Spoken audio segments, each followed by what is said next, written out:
हाँ, जो नाम मिल गया उसी को जप रहे हैं, जितना हम में सामर्थ्य है। वो कहा हम आप कहें बड़ी मस्ती से, शरणागति का मतलब होता है गोदनामा। गोदनामे का मतलब होता है तुरंत अरबपति बनना। देखा, अरबपति ने अगर गोदनामे में ले लिया तो अरबपति बन गया कि नहीं बन गया?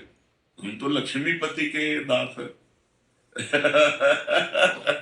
अथाह अनंत महिमा जिनकी, अपने प्रभु की महिमा खूब गाओ, खूब सुनो, खूब नाम जप करो।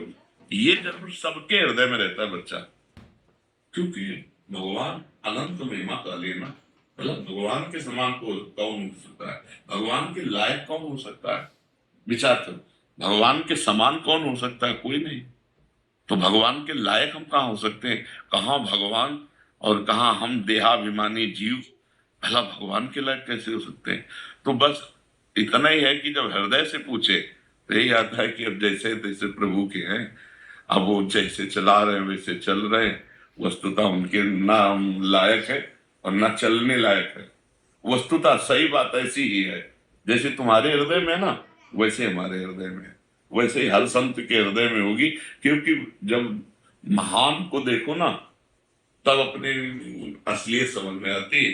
तो प्रभु महान है, और जब अपने को देखो तो लगता है इतने महान तो भला हम क्या हैं। तो बस यही दैन्यता भगवान को दिखाने के लिए काफी है कि मैं बस इसमें बनावट ना हो, तो भगवान इसी से लिए जाते हैं। हाँ देखो, हनुमान जी महाराज कितने महान हैं, और जब राम जी से मिल रहे हैं, राम जी से कैसे में एक बंद में मोह, हाँ, कुटिल हृदय अज्ञान और पुण्य प्रभु मोह विसारे दीन बन। एक अपने को कह रहे हैं मंद, जबकि ज्ञानी नाम अग्रगण्यम है।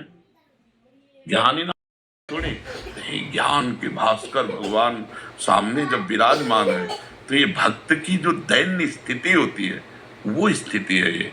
जैसे गोस्वामी तुलसीदास जी महाराज, उनकी समानता कोई कर सकता है? गोस्वामी जी की समानता। और कहे जो मैं अपने अवगुण कहूं, बाढ़े कथा पार नहीं लाऊं, ताते मैं कछु अलप बखाने, और थोड़े मोह समुझिए सयाने। अब विचार करो, गोस्वामी जी कहीं कहने जब अगर हम अपने अवगुण लिखना चाहें तो हमारी कथा ही बढ़ जाएगी। जो मैं अपने अवगुण का बाढ़े कथा पार ले लाऊं, ताते मैं कछु अलप बखाने, थोड़े वर्णन करते पर थोड़े मोह समुझिए सयाने। दोनों इशारे दे दिए हैं कि अगर सयाने होंगे तो समझ जाएंगे क्या कि जो राम जी का है उसमें अवगुण कैसे हो सकते हैं। जो राम जी का हो गया, जो राम जी का दासत्व स्वीकार कर लिया, उसमें सारे सद्गुण अपने आप विराजमान हो जाते हैं। भगवान के शरणागत को स्वयं प्रयास नहीं करना पड़ता सद्गुणों के लिए, अपने आप सद्गुण वर्ण कर लेते हैं।